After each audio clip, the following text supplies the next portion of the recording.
La dépression, c'est maintenant plus fréquent que l'hypertension et on nous dit même que c'est plus dispendieux que les maladies cardiaques.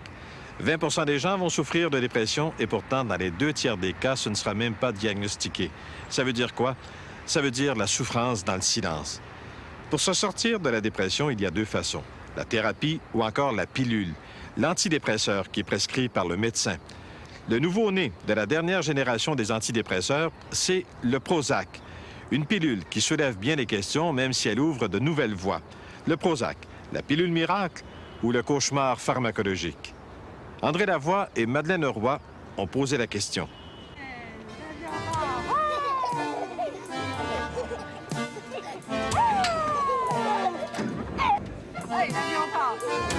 Céline Dion vient de sortir d'un long cauchemar.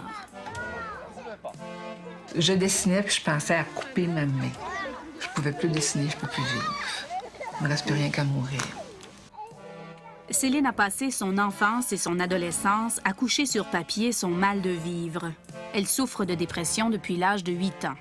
Pour moi, c'est quasiment devenu un état normal.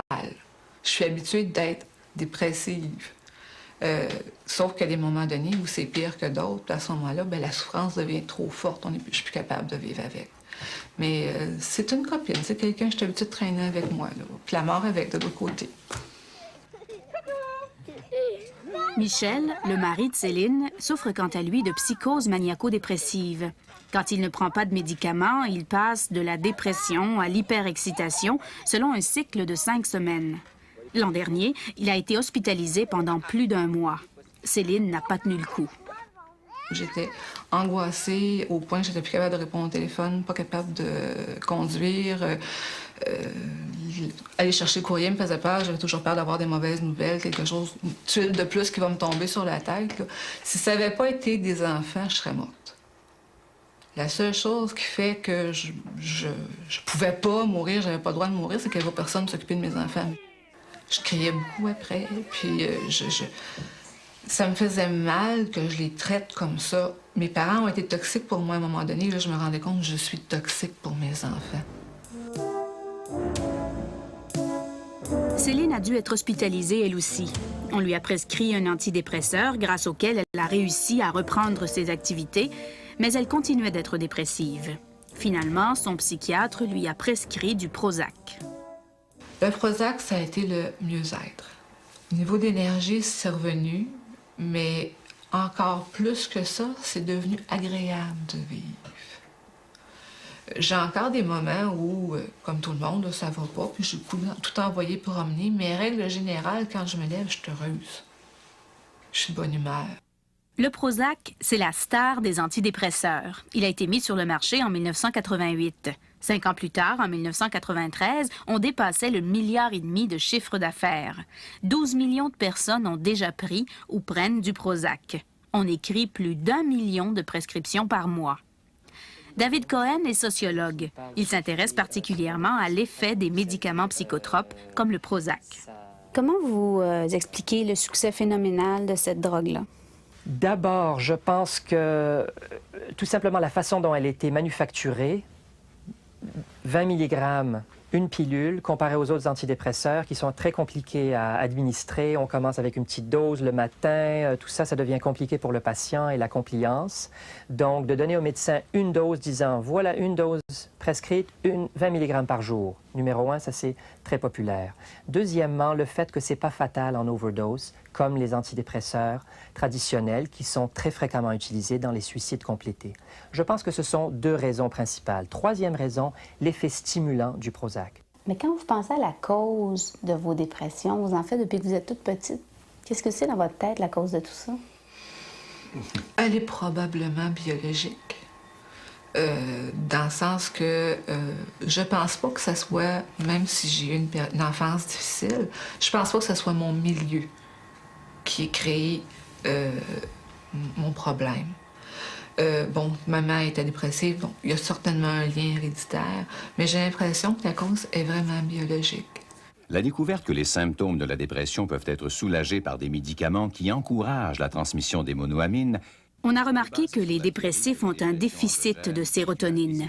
Cette substance chimique est sécrétée par les cellules nerveuses. Elle assure la transmission des influx nerveux. Lorsqu'elle a fait son travail, la sérotonine est recaptée par des milliers de petites pompes. Le Prozac stoppe cette recapture. La sérotonine reste donc active plus longtemps, ce qui semble avoir pour effet de diminuer les pensées dépressives. Je ne sais pas si c'est Prozac qui a changé quelque chose dans ma vie. En tout cas, ça m'a aidé à me rétablir. Francine est une femme d'affaires performante. L'an dernier, après avoir fait une fausse couche, elle a sombré dans une dépression. Elle a entrepris une mini-psychothérapie, mais au bout d'un mois, puisque son état ne s'améliorait pas, on a eu recours au Prozac. En tout cas, j'avais des réticences à prendre des médicaments, mais une fois convaincue que ce n'est pas pire ou ce n'est pas plus dangereux qu'un antibiotique. Vous êtes convaincu de ça? En tout cas, c'est ce qu'on m'en a dit. Et j'ai confiance aux professionnels que je consulte. Le psychiatre de Francine, c'est le docteur Brian Bexton du pavillon Albert Prévost de l'hôpital Sacré-Cœur à Montréal. Il a traité plus d'1 millier de personnes avec le Prozac. Nous avons à peser les avantages et les désavantages. Si nous avons quelqu'un proche de nous qui est en dépression majeure, qui souffre, qui est en détresse importante depuis plusieurs mois, voire depuis plusieurs années, et qui est prête, qui perd l'estime de soi, qui est prête à perdre son emploi, qui est en séparation, et qui songe sérieusement et qui va tenter le suicide, on doit peser les pour et les contre. Et à ce moment-là, si la dépression est sévère, la plupart des gens n'ont pas d'hésitation. Mais l'origine, la cause de votre maladie, elle est physiologique ou psychologique, selon vous? Oh, je pense qu'on a tous un point faible à quelque part. Et quand on se maltraite, c'est là que ça brise. Et dans mon cas, c'était probablement les neurotransmetteurs de la noradrénaline et de la sérotonine. On pense que le stress peut causer un déséquilibre neurobiologique. On ne détient pas la preuve que ce déséquilibre est responsable de la dépression, mais l'hypothèse se confirme parce que les dépressifs répondent bien au traitement pharmacologique. Il en faudra plus à David Cohen pour être convaincu. Le fait que quelqu'un réagit bien à une substance qui lui est donnée ne nous indique rien du tout sur la nature du problème qui a été réglé ou soulagé temporairement. Le fait que je prenne un aspirine et que mon mal de tête disparaît ne me dit rien du tout sur la nature de mon mal de tête. Est-ce qu'il provient d'un manque de nourriture, d'un stress, d'une tension, de trop de chaleur? Je ne sais pas. Mais le médicament peut fournir un soulagement à temps partiel, mais on ne peut pas du tout inférer du médicament ou de son action la cause du problème que l'on essaye de régler. Pierre a 50 ans. Il a été en dépression depuis que, vers l'âge de 12 ans, il a dû admettre qu'il était homosexuel. C'est une tristesse qui est désespérée, une tristesse qui nous situe juste en face d'un abîme, où on sait que quelle que soit la chose que je fasse, il n'y a pas de solution. Souvent, lorsque l'idée de mort me passait par la tête, la solution que je voyais et que j'ai pensé pendant des années, c'était d'utiliser du cyanure de potassium. Qu'est-ce que le Prozac a changé dans votre vie? Il a changé que la dépression est disparue, de telle sorte qu'aujourd'hui, je me sens bien, je me sens capable de faire les mêmes choses que je faisais auparavant, mais avec à peu près sans effort. Et le Prozac a changé ma vision des choses. Au lieu d'avoir une vision pessimiste, aujourd'hui, je regarde les choses de façon optimiste, avec un espoir, de façon réaliste. Il y a des hauts et des bas, il y a des belles choses, il y a des mauvaises choses, mais je suis capable de faire beaucoup plus la part des choses. Le Prozac est le premier-né de la dernière génération d'antidépresseurs. Il n'est pas plus efficace que les antidépresseurs de la génération précédente, les tricycliques, mais il provoque moins d'effets secondaires. Les tricycliques ont un effet sédatif. Les gens se sentent drogués. Ils souffrent de nausées, de maux de tête, de somnolence, de tremblements, de vertiges. Le Prozac a quant à lui un effet stimulant. Il peut provoquer de l'insomnie et de l'anxiété. Règle générale, on s'entend pour dire que ces effets secondaires sont mineurs. Mais tout le monde n'est pas d'accord là-dessus, loin de là. L'effet du Prozac à l'intérieur du cerveau, vous compareriez ça à quoi? Un obus. Un obus qui éclate dans plusieurs directions. I entered therapy 1 year ago as a victim of rape. I stand before you today a victim of Prozac. 3 ans après sa mise sur le marché, le Prozac soulève la controverse aux États-Unis. En septembre 91, la Food and Drug Administration, la FDA, tient des audiences publiques. Des utilisateurs et leurs proches affirment que l'effet stimulant du Prozac peut rendre violent et suicidaire. This is scientific data right here.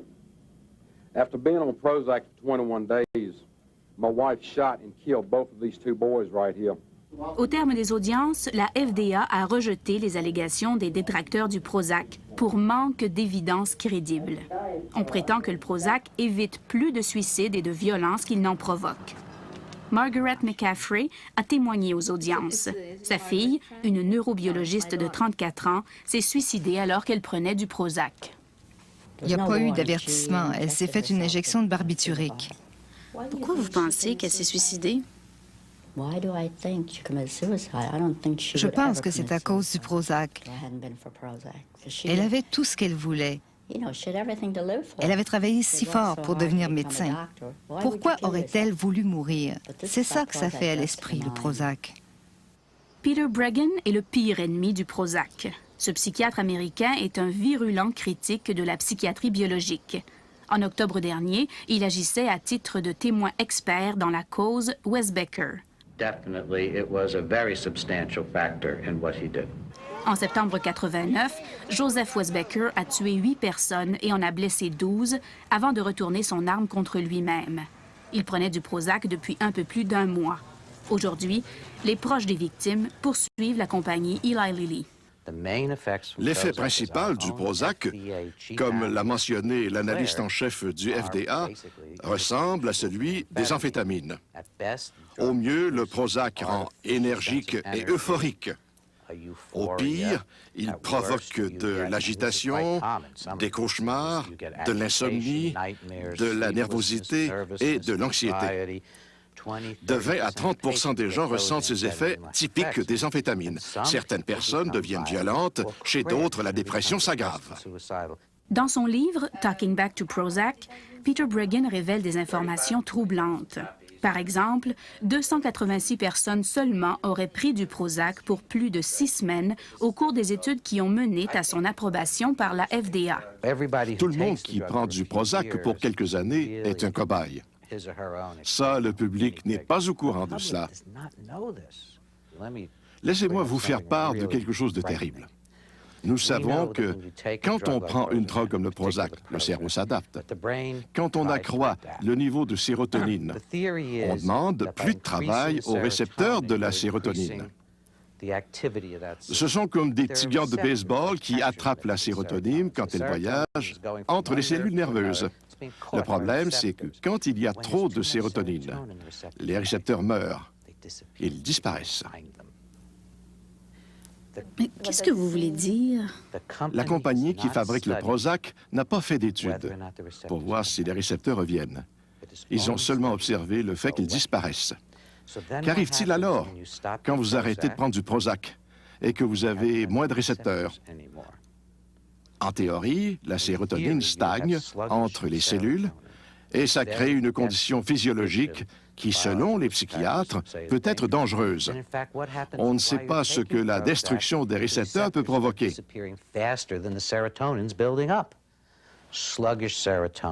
Ça n'a pas été étudié. Personne ne sait si les récepteurs reviennent. C'est inquiétant. C'est terrifiant. On ne connaît pas encore les effets à long terme du Prozac. Le bonheur sur ordonnance nous réserve peut-être de mauvaises surprises. Mais pour le moment, Céline est trop bien pour s'inquiéter. Je considère que le gain que j'ai au niveau de ma qualité de vie vaut les effets secondaires que je vis actuellement. Et si, advenant le cas que plus tard, j'aurai des effets secondaires plus lourds, bien, j'aurai à vivre avec. Mais en attendant, ma qualité de vie, au moins, elle est intéressante. Je vis.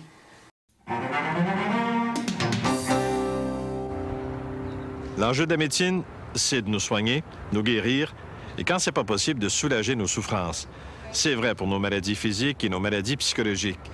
Mais si un médicament comme le Prozac peut permettre, par exemple, à des personnes qui souffrent de dépression, de voir tout en rose ce qu'hier encore, elles voyaient tout en noir, ce même médicament peut-il nous aider dans nos petits problèmes, nous permettre d'être moins timides, plus performants, d'être plus intelligents? La question, en fait, est-ce qu'un antidépresseur peut devenir l'outil idéal pour la chirurgie plastique de l'esprit humain? Cette question ne relève plus de la science-fiction.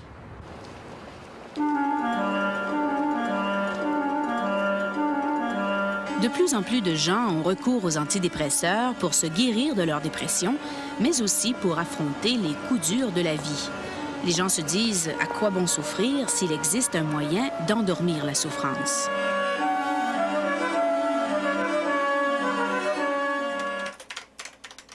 Peter Kramer est l'auteur de Listening to Prozac.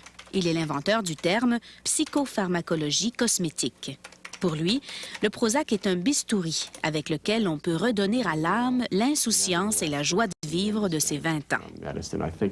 Je pense à quelqu'un que je viens de voir, une femme divorcée, monoparentale avec un certain nombre d'enfants, et qui en plus est aux études. Elle ne fonctionne pas sans médicaments, et elle fonctionne bien avec. Quand on voit ça, ce n'est pas difficile de prendre une décision. Vous n'attendez pas que la dépression se développe avant d'agir. Certaines personnes prennent des médicaments pour avoir plus de cheveux lorsqu'elles calent. Les femmes ménopausées prennent des hormones. On ne dit pas que la ménopause est une maladie,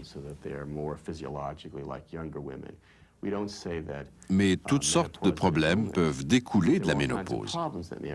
La même chose est vraie pour le tempérament mélancolique dans la société moderne. Ce n'est pas une maladie, mais c'est probablement quelque chose qui justifie un traitement psychiatrique. Peter Breggin est l'antipode de Peter Kramer. Pour lui, un antidépresseur, c'est mauvais, même si ça fonctionne. Breggin prétend que la mélancolie est un signal d'alarme qu'il ne faut pas négliger en se contentant de le faire disparaître. On ne sait jamais pourquoi quelqu'un se remet d'une dépression. En général, c'est parce qu'on retrouve la confiance et l'espoir, et quand un médecin vous donne une pilule, il crée de l'espoir et de la confiance. Le problème, c'est que cette sorte de confiance et d'espoir implique un dysfonctionnement du cerveau. On ne sait pas comment mieux faire travailler le cerveau, alors on produit un dysfonctionnement. En faisant cela, on empêche la personne de se poser des questions importantes comme « Pourquoi est-ce que je n'ai plus le goût de vivre? Qu'est-ce qui était si terrible? Est-ce que mon mariage allait bien?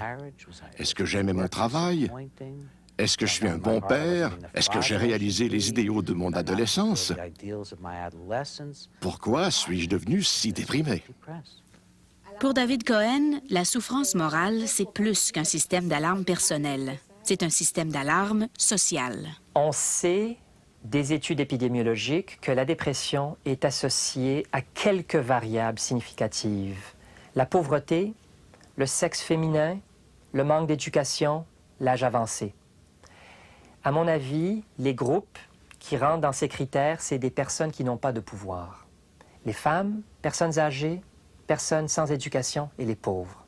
Dans la mesure où on estompe ces symptômes naturels de réaction au manque de pouvoir, au manque d'espoir, au manque de contrôle sur sa condition, si on estompe ça avec une pilule, on est en train d'arroser le potentiel pour une société de changer et d'améliorer la situation de ces défavorisés. Les médecins ont des responsabilités envers leurs patients, avant d'en avoir envers la société. C'est peut-être important pour la société qu'il y ait des gens obsédés, dépressifs, mais les médecins ne peuvent pas entretenir la maladie pour le bien de la société. Ils essaient d'abord de soulager les patients qui se retrouvent devant eux. Le phénomène Prozac répand une fausse image du sens de la vie. Les gens démissionnent en tant qu'êtres humains, en tant qu'êtres qui ont une conscience et des émotions. en tant qu'êtres qui peuvent apprendre à vivre mieux et à résoudre leurs conflits. Peter Bregan, Peter Kramer. Deux façons de voir la psychiatrie biologique et son glissement vers la psychiatrie cosmétique. La chirurgie esthétique est pratiquée pour des problèmes très sérieux, chez les grands brûlés par exemple. Mais on en fait aussi pour modifier un visage tout à fait normal, afin de lui donner des traits qui sont plus appréciés socialement. Je me pose des questions. Je me demande si la psychiatrie biologique pourrait avoir des applications semblables. On pourrait traiter des maladies graves, mais aussi traiter des gens pour leur donner les traits de personnalité de ceux qu'ils admirent ou qui sont mieux appréciés par la société. Kramer a fait beaucoup de tort à l'humanité. En prenant ces problèmes sérieux que sont la dépression et la prise de médicaments qui peuvent causer des dommages au cerveau, et en les ramenant au niveau cosmétique, comme si cela revenait à se faire refaire le nez.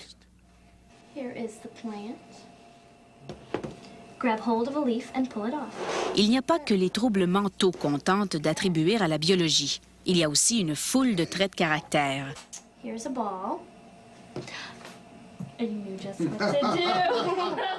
Jerome Kagan est professeur de psychologie à l'université de Harvard, en banlieue de Boston. Sa passion, c'est la timidité, ou plutôt l'origine de la timidité.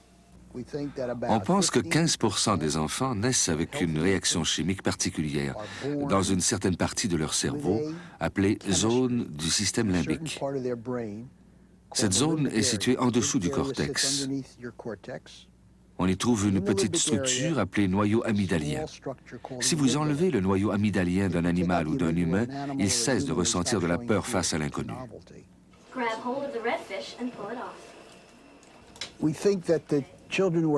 Nous pensons que chez les enfants qui sont de tempérament timide, le noyau amygdalien est plus excitable, plus que chez les enfants dans la moyenne. Quand ces enfants rencontrent un étranger, leur système s'emballe, alors qu'il ne le ferait pas chez quelqu'un d'ordinaire. Alors ça provoque une réaction d'évitement que nous appelons timidité.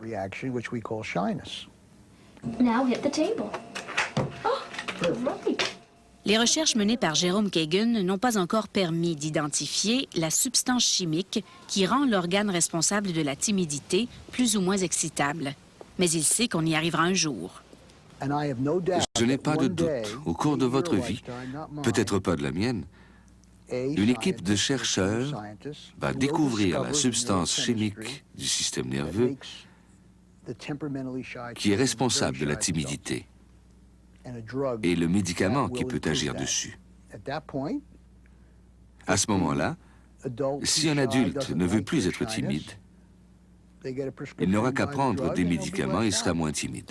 Pensez-vous que c'est une bonne chose? Si j'ai un mal de tête, je prends une aspirine. Ça me semble être une bonne chose, n'est-ce pas?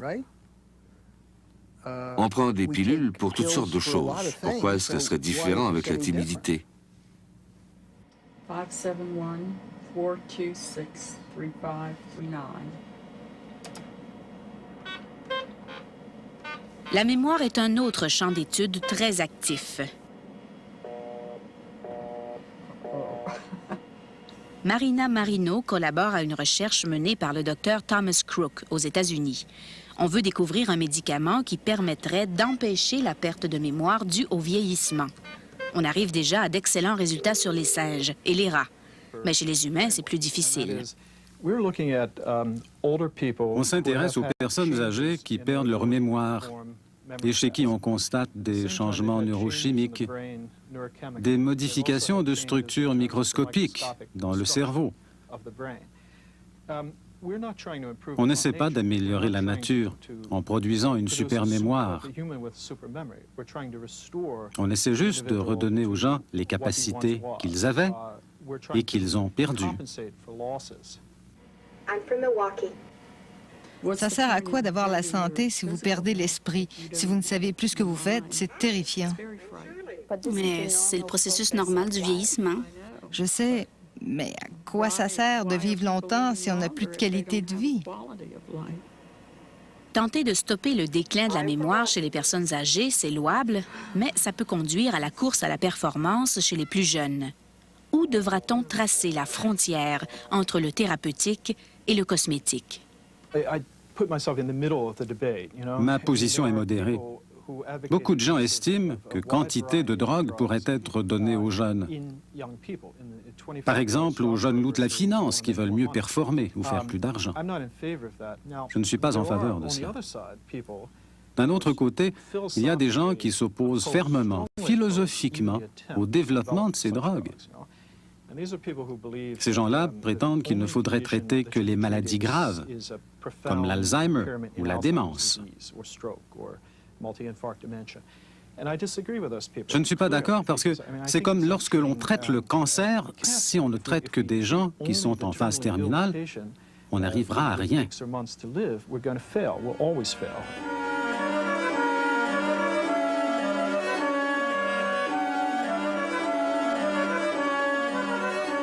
À Montréal, un psychiatre de l'hôpital St. Mary's et professeur à l'Université McGill, le Dr Jacques Bradwin, fait des expériences troublantes.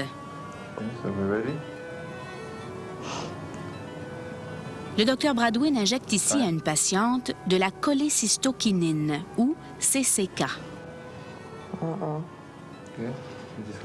Yeah, I'm getting lightheaded. Yes. My heart's beating. I feel weak. La CCK est retrouvée dans le cerveau de tout le monde et fonctionne comme neurotransmetteur. Et quand on l'injecte à une personne qui souffre d'attaque de panique, on peut reproduire l'attaque de panique en 20 secondes, de façon très prévisible. Et on reproduit tous les symptômes que cette personne a d'habitude. Donc c'est validé comme modèle. Et on peut aussi même provoquer une attaque de panique chez les personnes qui n'ont jamais souffert. C'est une question de dose.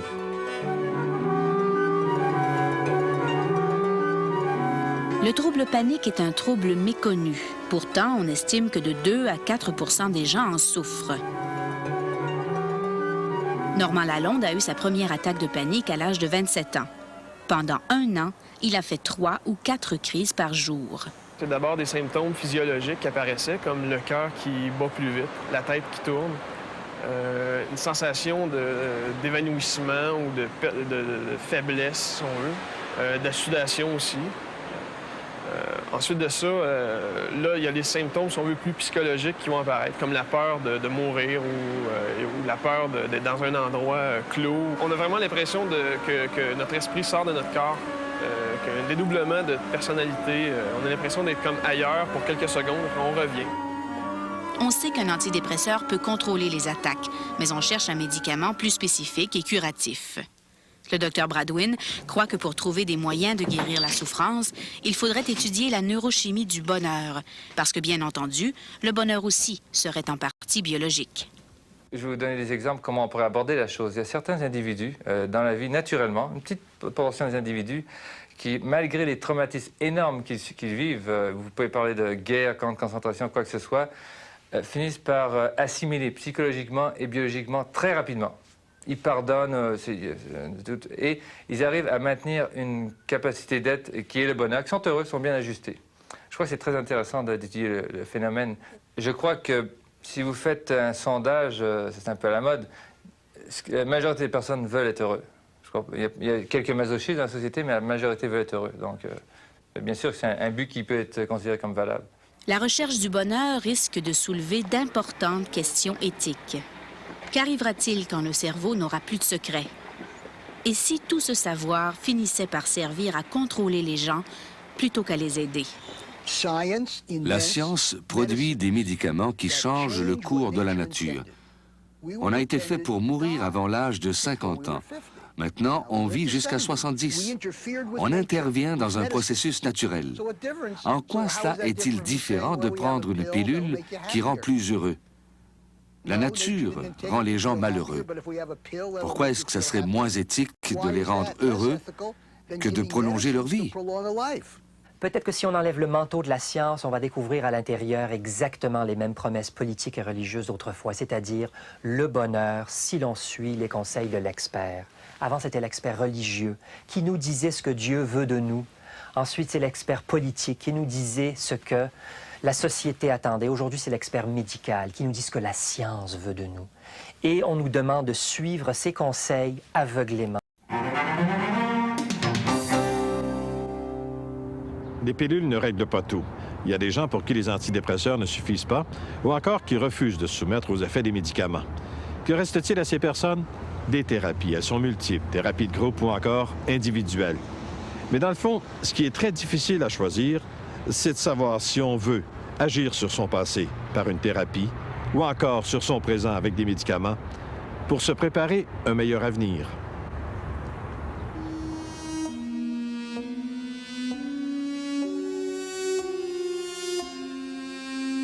J'ai fait une tentative de suicide. J'étais dans un processus d'autodestruction. J'étais plus capable d'affronter la vie. C'était le chaos total. Quand on est au bout du rouleau, quand la vie devient trop difficile, on n'a pas le choix, il faut s'arrêter. Ces hommes et ces femmes en étaient là, il y a quelques semaines ou quelques mois, quand ils sont venus frapper à la porte de la Maison Vivre. Qu'est-ce qu'un centre comme le vôtre peut apporter à quelqu'un qui est en dépression clinique là, majeure? C'est l'importance d'être entendu, d'être accueilli, d'être considéré, d'avoir toute sa dignité, non pas d'être réduit à un malade. Nous, on n'a pas une conception des gens comme malades. C'est des gens qui traversent une crise vers un mieux-être. Puis ça bloque temporairement. La Maison Vivre est située à Saint-Hubert, en banlieue de Montréal. Les stagiaires sont ici pour se refaire des forces. Pendant 6 mois, 5 psychothérapeutes vont les aider à se remettre sur pied. Le tout pour 2 $ par jour, le prix d'une capsule de Prozac. Et remarquez déjà le travail qui commence à se faire dans la main. Chaque journée commence par 2h30 de travail corporel. Un mélange de tai chi, de yoga, d'antigymnastique, d'aérobic, de relaxation et de massothérapie. Faire du corporel, c'est une occasion très concrète de ressentir son corps. Alors souvent, une personne en dépression, bon, ça dépend des personnes, mais souvent, ils ne sont pas en contact avec leur corps, ils sont relativement dissociés de leur corps. Ce qui va ressortir beaucoup plus, une grande fatigue, un grand épuisement, etc. Mais pas le restant de ce qui est possible dans le corps. Alors, l'autorité corporelle favorise l'intégration du corps à ce niveau-là. Donc, l'énergie qui peut circuler, où ça bloque, et comment ils voient que ça bloque, et comment ils peuvent permettre à faire circuler l'énergie dans le corps. Ça parle vraiment de toi, Pierre. Que ça fait partie de toi, hein? Que tu te manifestes, que tu actualises ça dans tes faits, dans tes gestes. Les après-midi sont consacrés à des périodes d'art plastique ou à des séances de thérapie de groupe où on analyse les pièces qui ont été confectionnées. Qu'est-ce que tu remarques quand tu fais le mouvement? Bien, qu'il y a toujours une partie de cachée. Fais ce que j'ai goût de faire. Les ateliers d'art, c'est un moyen non verbal de faire une découverte d'un aspect d'eux autres. Par exemple, ils font une pièce et puis en réfléchissant sur la pièce, s'aperçoivent qu'il y a quelque chose d'eux autres, une qualité ou une émotion qui s'était manifestée dans la pièce. Ça, c'est un dessin, il est tout fripé. Je l'ai froissé assez drastiquement lors d'une thérapie de groupe.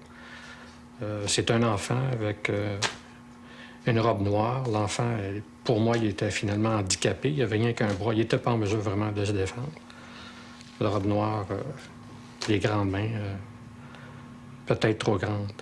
Pierre Desjardins a été abusé sexuellement par un prêtre quand il avait 12 ans. Jamais il n'a parlé de cette expérience à qui que ce soit. Pendant plus de 30 ans, il a été miné par la colère, le dégoût, la culpabilité. Jamais j'exprimais mes sentiments. Jamais je pleurais. J'ai été des années sans verser une larme. Alors, tout ce qui pouvait blesser ou qui pouvait me blesser, une murale devant pour me protéger. À un moment donné, j'ai éclaté. Je n'étais plus capable. Là, je pleurais sans cesse. Puis je me suis dit, lundi, je retourne au travail, les choses vont se replacer comme d'habitude. Et le lundi matin, là, Dès que j'ai eu à parler à mon confrère de travail, il a vu que j'étais pas dans mon assiette du tout. J'ai éclaté là. J'ai tombé à genoux à côté de son bureau, je broyais comme un enfant. J'ai pas été capable de finir ma journée. De peine et de misère, je suis revenu à la maison, puis dès que là, j'ai contacté la Maison Vive. Pierre était en dépression. Il a refusé de prendre des antidépresseurs, mais il a pris un congé de maladie et il a fait un stage de 6 mois à la Maison Vivre. 4 jours de thérapie par semaine. Observez les points de tension qui sont là pareil. Avant de venir ici, plusieurs ont déjà consulté des psychologues et des psychiatres. Plusieurs ont pris ou prennent des tranquillisants ou des antidépresseurs. Des Dalman, 30 mg, des Xanax, 3 par jour, 0,5 chaque. Puis aussi des antidépresseurs, des Irel, 50 mg, 2 fois au coucher. Là, qu'est-ce que vous prenez maintenant? Rien. Pour moi, ça n'a pas marché. Ça n'a pas marché, et surtout... Les médicaments, dans le fond, moi, ça me gêne. C'est une façon de ne pas sentir qu'est-ce que j'ai à sentir. Ben là, j'en prends présentement. C'est des Zoloft. J'en ai pris, je me souviens pas des noms, j'en ai pris tellement souvent. J'ai commencé à avoir des psychiatres à 11 ans. Conrad Lecomte est directeur du département de psychologie de l'Université de Montréal. Récemment, il a pris connaissance d'une étude qui compare l'efficacité des approches thérapeutiques et pharmacologiques dans le traitement de la dépression.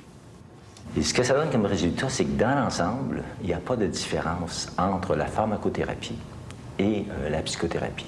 Et avant ça, on croyait, et on avait eu des recherches qui nous disaient que quand on combine pharmacothérapie et psychothérapie, on a des résultats supérieurs. Dans cette étude-là, quand il contrôle bien une série de facteurs qui viennent influencer un peu ces résultats-là, il n'y a pas de différence même dans la combinaison. Alors là, c'est intéressant et c'est troublant à la fois. Comment se fait-il que des heures passées en tête-à-tête avec un thérapeute ne soient pas plus efficaces qu'une dizaine de minutes passées chaque semaine avec un psychiatre qui prodigue ses conseils en remplissant une ordonnance? Dans les deux cas, il y a un intervenant qui rencontre une personne puis qui lui dit « Écoutez, de quoi vous souffrez? » puis qui lui dit « Je pense que je peux vous offrir quelque chose qui pourrait peut-être vous aider. » Dans les deux cas. Donc, il y a création d'un espoir de changement, une attente que ça va aller mieux. Et ça, c'est énorme déjà, hein, chez une personne de dire « Il y a une possibilité que je m'améliore. » En plus, dans les deux cas, on pense qu'il y a une personne qui écoute l'autre. Une personne qui dit « Mais qu'est-ce qui se passe pour vous? Qu'est-ce qui vous arrive? » Et la qualité de cette écoute-là, de cette relation-là, peut aussi être un facteur bien déterminant. Est-ce que vous faites des liens en termes de ressemblance, de différence avec votre vie sociale? Le type de thérapie importe peu, qu'elle soit individuelle ou de groupe, comportementale ou analytique. Il semble que 65% du succès de la démarche repose sur la volonté, le courage, les capacités d'introspection et de communication de la personne qui va chercher de l'aide. On veut jamais se voir dépressif, je pense. C'est comme une notion d'échec. Je suis dépressif, donc j'ai échoué. Vous vous sentez comment? Maintenant, je commence à le voir comme c'est une expérience dans ma vie que j'ai vécue. Une somme d'expériences qui m'amène à un point X. Et là, j'ai besoin... c'est comme si je décidais de faire un voyage organisé dans des pays inexplorés. Ça va mieux, je me connais, mes pères, je sais qu'ils sont là. Mais ils me donnent beaucoup d'outils ici pour, même si j'ai peur, je les affronte, mes peurs, pareil. Mais moi, le plus grand problème que j'ai, c'est le manque d'estime de moi. Puis ça m'a nui beaucoup dans ma vie, dans ce que j'aurais aimé faire. Fait que moi, c'est comme apprendre à savoir qui je suis pour pouvoir bien fonctionner. Puis pas juste bien fonctionner non plus. Je veux être bien, je veux être heureuse, tu sais. Moi, quand je suis arrivée ici, on m'avait dit que j'étais maniaco-dépressive. Je venais pour vérifier si c'était le cas ou pas. Au bout de 3 mois seulement, là, j'ai commencé à me dire, bon, OK, probablement que non, là, que je le suis pas. Puis aussi parce que c'était beaucoup d'énervement. Puis là, le temps que la poussière tombe, ben c'est là que j'ai plus vu ou réalisé. Puis on m'a donné beaucoup d'outils pour me calmer. Puis de toute façon, il ne m'aurait pas gardé. Si j'avais été maniaco-dépressive, j'aurais fait des crises à tous les jours. J'aurais eu des ups, des downs. Puis j'en ai pas eu. Depuis que je suis ici, j'ai arrêté le lithium complètement depuis que je suis rentrée.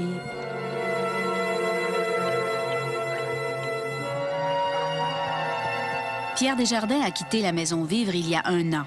Il rêve maintenant de changer de carrière, de s'établir à la campagne et de faire l'élevage des chevaux. Une thérapie de groupe intense comme je viens de vivre, c'est extrêmement difficile. Mais par contre, c'est le plus beau cadeau que j'ai jamais eu de ma vie.